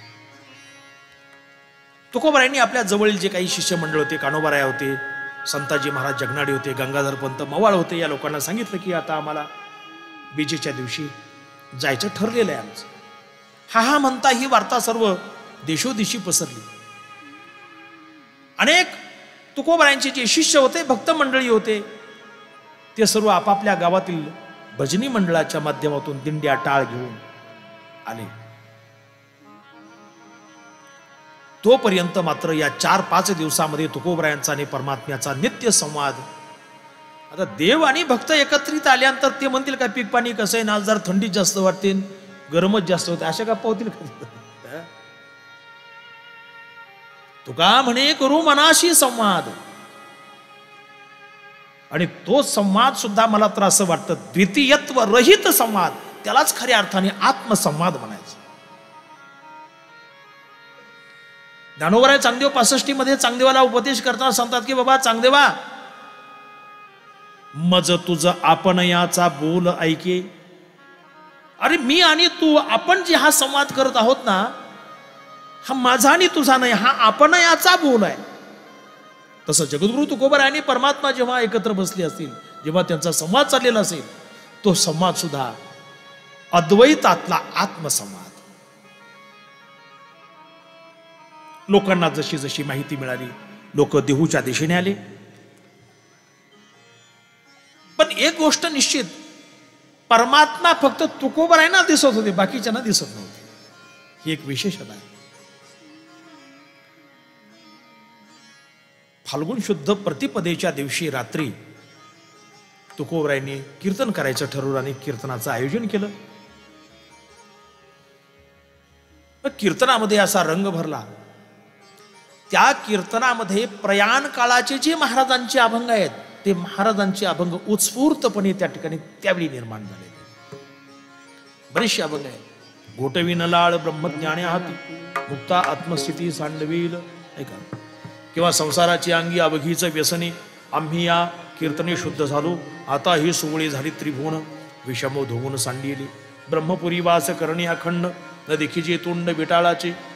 ही निर्याणपर प्रकरणातली जी अभंग आहेत, महाराजांच्या ओघवती वाणीतून त्या ठिकाणी ते निर्माण झाले. दुसरा दिवस उजाडला तरी कीर्तनामध्ये कोणाला असं काही कंटाळल्यासारखं वाटत नव्हतं. नाहीतर अलीकडच्या काळामध्ये कीर्तनासारखं कंटाळवाणा प्रकार लोकांना वाटत नाही. काही असं काही काही तर बहादर असे ते एखादी डुकली व्हावी म्हणून कीर्तनात येऊन बसतात. घरी झोप येत नाही ना, इथं बरं सहज डुकली लागते, विना विक्षेप, नाही का. तुकोबारायांच्या त्या वाणीचा सर्वजण आस्वाद घेतो. टाळकरी तर चातक मंडळीच होते, परंतु अनेक भक्त मंडळी आस्वाद घेतात. आणि नंतर दुसऱ्या दिवशी सकाळी जेव्हा या कीर्तनाला आणखी रंग भरला, लोकांमध्ये एक आतुरता आहे की आता तुकोबरायांचं दर्शन आपल्या झालंय, खरोखर आम्ही भाग्यवान आहोत. महाराजांनी तसं म्हटलेलं आहे, धन्य म्हणवीन इहलोकी लोका, भाग्ये आम्ही तुका देखी येला. मी या लोकाकडून धन्य म्हणवून घेईन. मला वाटतं ही एक प्रतिज्ञा आहे की आमचं भाग्य आहे, आम्ही तुकोबरायांना डोळ्यांनी पाहिलं. आणि कीर्तन जसं पुढे रंगात आलं, महाराज वर्णन करतात, पहिलं आले हरी शंख चक्र शोभे करी, शंख चक्र शोभे करी, शंख चक्र शोभे करी. पहिलं आले हरी शंख चक्र शोभे करी, शंख चक्र शोभे करी, शंख चक्र शोभे करी. गरुड येतो फडकारे, नाभी नाभी म्हणे त्वरे, नाभी नाभी म्हणे त्वरे, नाभी नाभी म्हणे त्वरे. गरुड येतो फडकारे, नाभी नाभी म्हणे त्वरे, नाभी नाभी म्हणे त्वरे, नाभी नाभी म्हणे त्वरे. मुकुट कुंडलांच्या दीप्ती तेजे लोप लाग भस्ती, तेजे लोप लाग भस्ती, तेजे लोप लाग भस्ती. मुकुट कुंडलाच्या दीप्ती तेची लोप लाग बसती, तेची लोप लाग बसती, तेची लोप लाग बसती. मेघ श्याम वर्ण हरी मूर्ती डोळस साजिरी, मूर्ती डोळस साजिरी, मूर्ती डोळस साजिरी. मेघ श्याम वर्ण हरी मूर्ती डोळस साजिरी, मूर्ती डोळस साजिरी, मूर्ती डोळस साजिरी. चतुर्भुज वैजयंती गळा माळ हे रुळती, गळा माळ हे रुळती, गळा माळ हे रुळती. चतुर्भुज वैजयंती गळा माळ हे रुळती, गळा माळ हे रुळती, गळा माळ हे रुळती. पितांबर झळके कैसा उजळल्या दाही दिशा, उजळल्या दाही दिशा, उजळल्या दाही दिशा. पितांबर झळके जैसा उजळल्या दाही दिशा, उजळल्या दाही दिशा, उजळल्या दाही दिशा. तुका झालासे संतुष्ट, तुका झालासे संतुष्ट, तुका झालासे संतुष्ट, तुका झालासे संतुष्ट. घरा आले वैकुंठ पीठ, घरा आले वैकुंठ पीठ, घरा आले वैकुंठ पीठ, घरा आले वैकुंठ पीठ. गरुड येतो फडात्कारे, गरुड येतो फडकारे, गरुड येतो फडात्कारे, गरुड येतो फडकारे. नाभी नाभी म्हणे त्वरे, नाभी नाभी म्हणे त्वरे.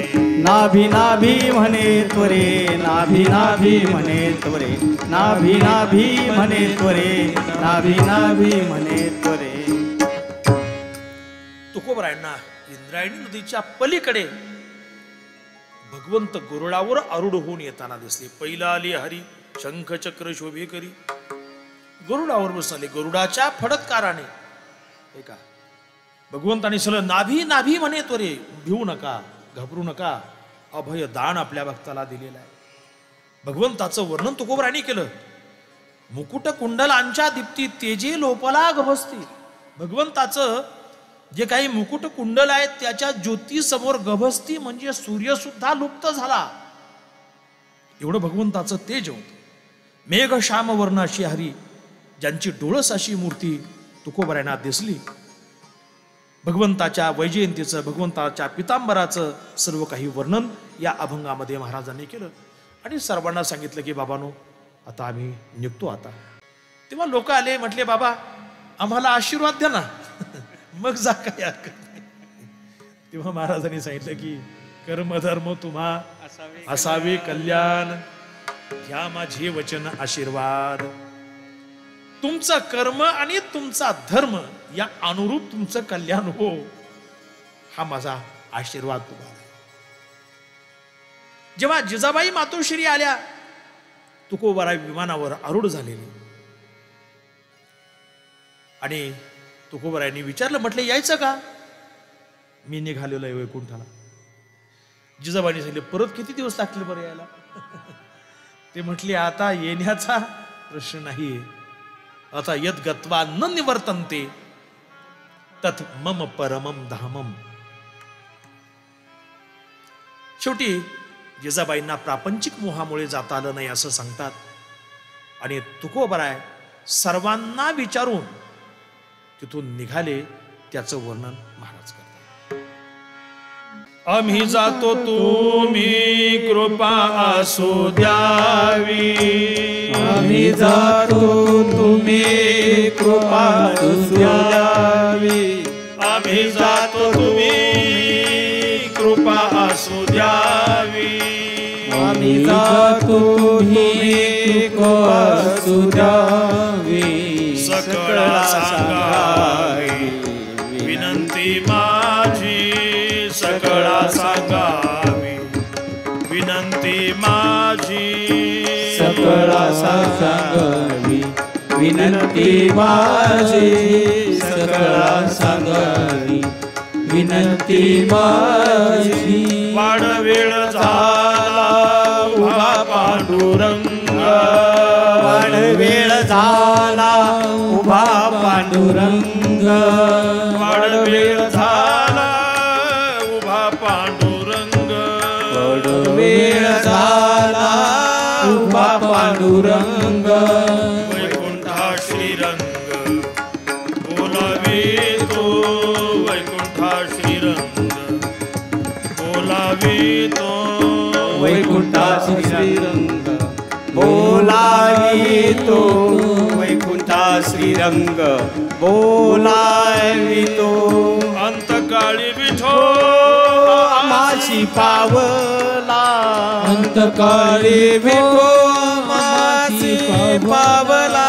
अंतकाळी विठो आम्हाशी पावला. अंतकाळी विठो आमाशी पावला. सहित झाला गुप्त तुका. पुढी सहित झाला गुप्त तुका. पुढी सहित झाला मुक्त तुका. सहित झाला मुक्त तुका. वाढ वेळ झाला उभा पांडुरंग. वेळ झाला उभा पांडुरंग. वाढ वेळ झाला उभा पांडुरंग. वेळ झाला उभा पांडुरंग. वैकुंठा श्रीरंग बोलावितो. वैकुंठा श्रीरंग बोलावितो. वैकुंठा श्रीरंग बोलावितो. कुंठा श्रीरंग बोलावितो. कुंडलिक वरदा हरी विठ्ठल श्री ज्ञानदेव तुकाराम. जगद्गुरु तुकाराम महाराज की जय. पंढरीनाथ भगवान की जय. ज्ञानदेव तुकाराम. ज्ञानदेव तुकाराम. ज्ञानदेव तुकाराम. तुकाराम तुकाराम. ज्ञानदेव तुकाराम. ज्ञानदेव तुकाराम. ज्ञानदेव तुकाराम. तुकाराम तुकाराम. ज्ञानदेव तुकाराम. ज्ञानदेव तुकाराम. ज्ञानदेव तुकाराम. तुकाराम तुकाराम. ज्ञानदेव तुकाराम. ज्ञानदेव तुकाराम. ज्ञानदेव तुकाराम. तुकाराम तुकाराम. ज्ञानदेव तुकाराम. ज्ञानदेव तुकाराम. ज्ञानदेव तुकाराम. ज्ञानदेव तुकाराम. ज्ञानदेव तुकाराम. ज्ञानदेव तुकाराम. ज्ञानदेव तुकाराम. ज्ञानदेव तुकाराम. ज्ञानदेव तुकाराम. ज्ञानदेव तुकाराम. ज्ञानदेव तुकाराम. ज्ञानदेव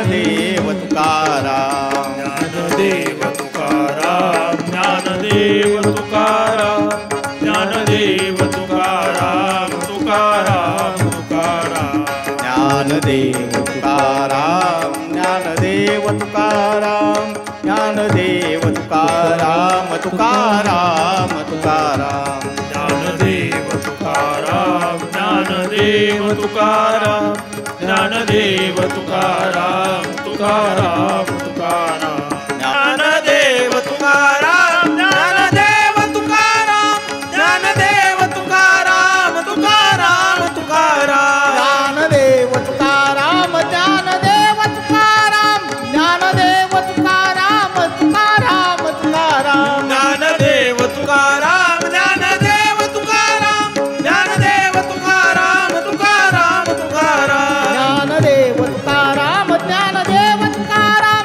ज्ञानदेव तुकाराम तुकाराम तुकाराम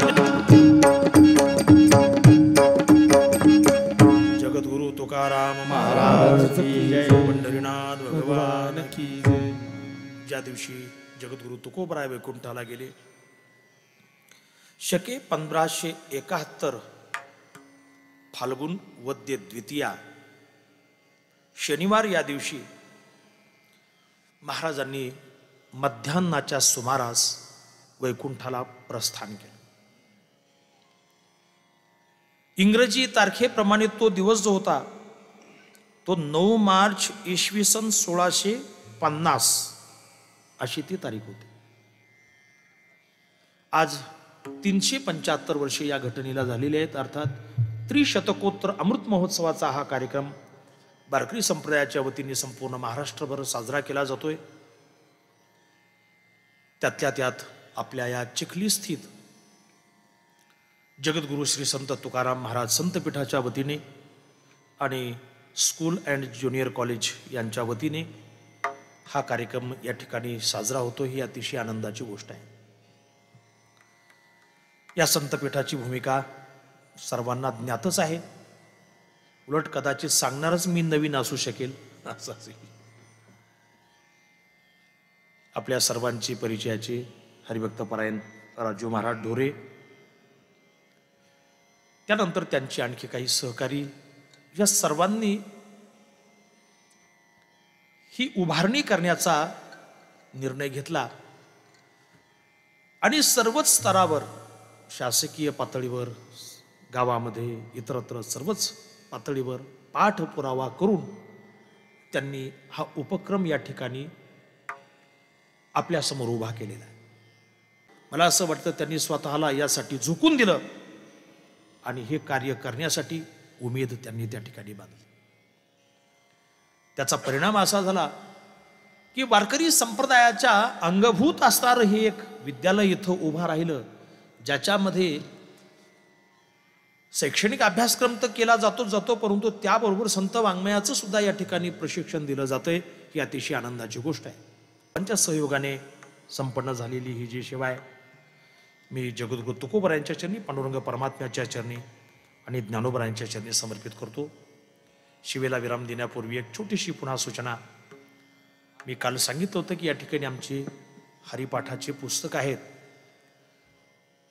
माऊली श्री ज्ञानोबरायांचा हरिपाठ पूर्णपणे इंग्रजीमध्ये ज्याच्यावर भाष्य केलेलं आहे, त्याला पंढरपूरच्या देवस्थानचे अध्यक्ष त्यांचा अभिप्राय लाभलेला आहे. महाराष्ट्राचे राज्यपाल त्यांचा अभिप्राय आहे. पुणे विद्यापीठाचे कुलगुरूंचा आहे. MIT विश्वशांती परिषदेचा अभिप्राय आहे.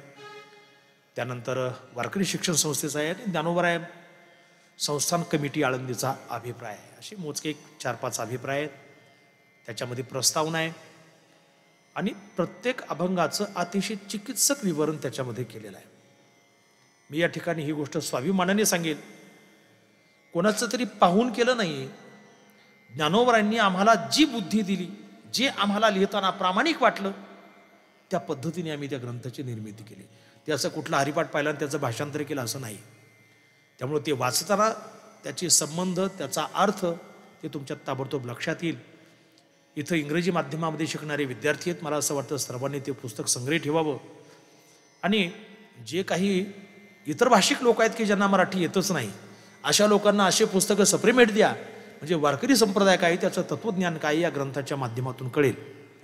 तेव्हा ज्यांना ते पुस्तक हवं असेल, मंडपाच्या बाहेरच या बाजूला पांढरी सफारी गाडी लावलेली आहे. कार्यक्रमाच्या नंतर त्या ठिकाणी पुस्तक मिळतील. तेव्हा या सर्वांच्याच सहयोगाने संपन्न झालेली सेवा जगद्गुरू तुकोबारायांच्या आणि माऊली श्री ज्ञानोबारायांच्या चरणी समर्पित करूया.